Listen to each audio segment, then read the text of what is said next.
سب سے پہلے شکر میں جو ہے وہ اللہ تعالیٰ کا شکر ہے جی. ساری تعریفیں اللہ کے لیے ہیں، اور جب ہم اللہ کا شکر کرتے ہیں تو اللہ تعالیٰ فرماتے ہیں کہ میں آپ کو اور زیادہ دوں گا. ٹھیک ہے، لَإِن شَكَرْتُمْ لَأَزِيدَنَّكُمْ، یعنی اگر ہم یہ چاہتے ہیں کہ ہمارے اوپر جو اللہ کی نعمتیں برس رہی ہیں یا جو ہم نعمتیں لیے ہوئے ہیں ان میں اضافہ ہوتا چلا جائے، تو خود اللہ تعالیٰ نے ہمیں بتا دیا ہے قرآن پاک میں کہ آپ اگر یہ چاہتے ہیں کہ آپ کے پاس نعمتیں اللہ کی بڑھتی چلی جائیں تو آپ شکر کرنا شروع کر دیں. جو کچھ بھی ہے اس میں شکر کرنا شروع کر دیں. اور اگر کہیں کسی کو کوئی مشکل آ رہی ہے تو وہ مشکل آپ کو بڑا بنانے کے لیے آ رہی ہے. یاد رکھیے، جو کمفرٹ زون میں رہنے والے لوگ ہیں وہ کبھی بھی بڑے لوگ نہیں بن سکتے ہیں. جو بڑے لوگ ہیں اس دنیا میں، ہمارے نبی پاک صلی اللہ علیہ وسلم کی ذات سے بڑھ کے تو کچھ بھی بڑا، کوئی بھی شخصیت بڑی نہیں ہے. لیکن آپ دیکھیے کہ آپ پر کتنی زیادہ مشکلات آئی تھیں، ہم سوچ بھی نہیں سکتے ہیں. ہم عشر عشیر بھی نہیں سوچ سکتے ہیں اس طرح کی مشکلات کے لیے کہ آپ کو طائف کے گلیوں میں پتھر تک مارے گئے، خون جو چلتا تھا وہ پاؤں کے جوتے تک بھر جاتے تھے اور آپ تکلیف کی شدت سے بیٹھ جاتے تھے. پھر لڑکے اور وہاں کے علاقے کے اوباش لوگوں نے تالیاں بجانی، ان کو پتھر مارنے اور مذاق اڑانا. کوئی ان کو نعوذ باللہ ساحر کہتا تھا، جادوگر، کوئی دیوانہ کہتا تھا. لیکن آپ نے پھر بھی بد دعا نہیں کی ان لوگوں کے لیے. آپ نے فرمایا کہ فرشتے جب آئے کہ جی آپ حکم دیں تو یہ پہاڑ پیس کے ان کو سرما بنا دیں گے، آپ نے فرمایا نہیں، یہ لوگ نہیں جانتے، ان کی آنے والی نسلوں سے شاید توقع ہے کہ وہ اسلام قبول کریں گی. دوسری بات جو مجھے بہت نبی پاک صلی اللہ علیہ وسلم کی، کہ وہ لوگ جو ان کی جان کے دشمن تھے، مکہ سے جب آپ ہجرت فرمانے لگے تھے تو اس رات امانتیں پڑی ہوئی تھیں آپ کے پاس، ان لوگوں کی جو ان کے جان کے دشمن تھے. امانت کا اتنا زیادہ خیال تھا آپ کو کہ آپ نے فرمایا، آپ کو پتہ ہے کس کو آپ نے اپنے بیڈ پہ لٹایا تھا، سلایا تھا؟ کہ آپ یہاں حضرت علی کرم اللہ وجہ، آپ نے ان کو وہاں پہ ڈیپیوٹ کیا کہ آپ یہ امانتیں لوٹا کر ان لوگوں کی پھر واپس ہمارے ساتھ آ جائیے گا، ہم لوگ موو کر رہے ہیں. تو یہ باتیں تو واقعتاً ہمیں سب کو معلوم ہے، لیکن ڈیپتھ تو دیکھیں.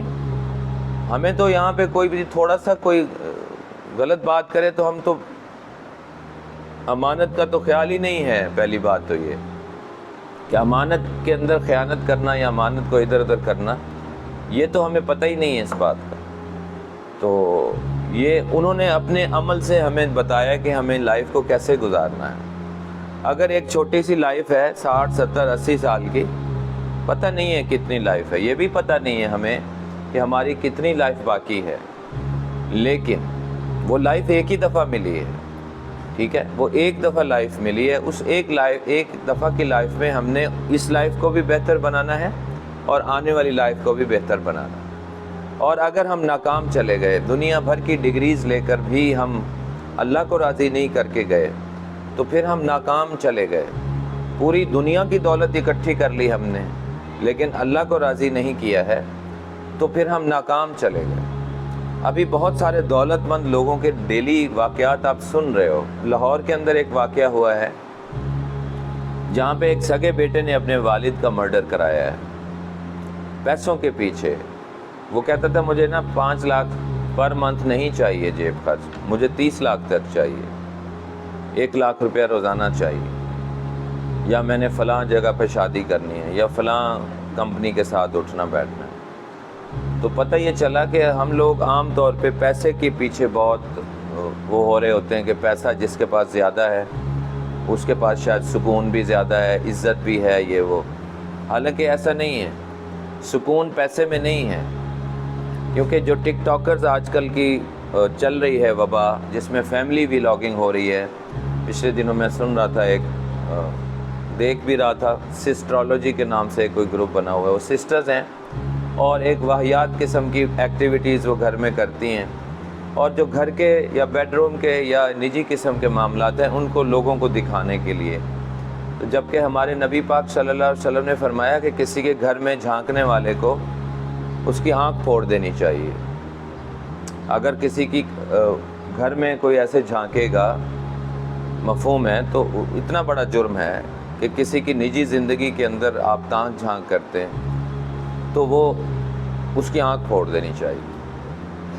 اور اب آپ اس کے بارے میں کیا کہیں گے جو اپنے ہی گھر کے معاملات کی ویڈیوگرافی کر کے اور باہر لوگوں کو دکھائے؟ تو یہ تو بہت بڑا گناہ ہے نا، صرف اس لیے کہ پیسہ کمانا ہے ہم نے جناب بڑی کوٹھی بنانی ہے، ہم نے گاڑی بڑی لینی ہے، لیکن کیا ہے کہ اپنی قبر کو ہم خراب کر رہے ہیں، اللہ کو ناراض کر رہے ہیں۔ میں آپ کو آنے والے دور میں آنے والی اس اٹریکشن سے بچانے کی میں کوشش کر رہا ہوں۔ کوئی تو روکے، کوئی تو بتائے کہ یہ جو کنٹینٹ اس وقت سوشل میڈیا پہ ینگسٹرز کے لیے ہے، جو بالکل برین لیس ہے، جس میں شرم نہیں ہے، کوئی حیا نام کی چیز نہیں ہے، یعنی ان لفظوں، ان کیفیات کو یا جو ویڈیوز ہیں میں یہاں بیان نہیں کر سکتا ہوں کہ کس طرح کی ویڈیوز بنا کر کے اپلوڈ کر رہے ہیں، اور بچے یا بچیاں اٹریکٹ ہو رہی ہیں کہ یار دیکھو اتنے ویوز آ گئے، اتنے لائکس آ گئے، تو اتنا پیسہ کما رہے ہیں، اتنا کچھ ہے۔ تو پیسہ کے اندر اٹریکشن نہیں ہونی چاہیے۔ پیسہ والے لوگ خودکشی کیوں کرتے اگر پیسے میں ہی ہوتا؟ پیسے والے لوگ کیوں اپنے ماما بابا کو مرڈر کرتے؟ پیسے والے لوگ کیوں ایک بہن بھائی ایک دوسرے کے خون کے پیاسے ہوتے؟ اگر پیسے میں ہی سب کچھ ہوتا تو پھر تو نہیں۔ تو یہ پیسہ بہت بڑا فتنہ ہے۔ اللہ نے فرمایا ہے کہ بے شک تمہاری مال اور اولاد یہ فتنہ ہے۔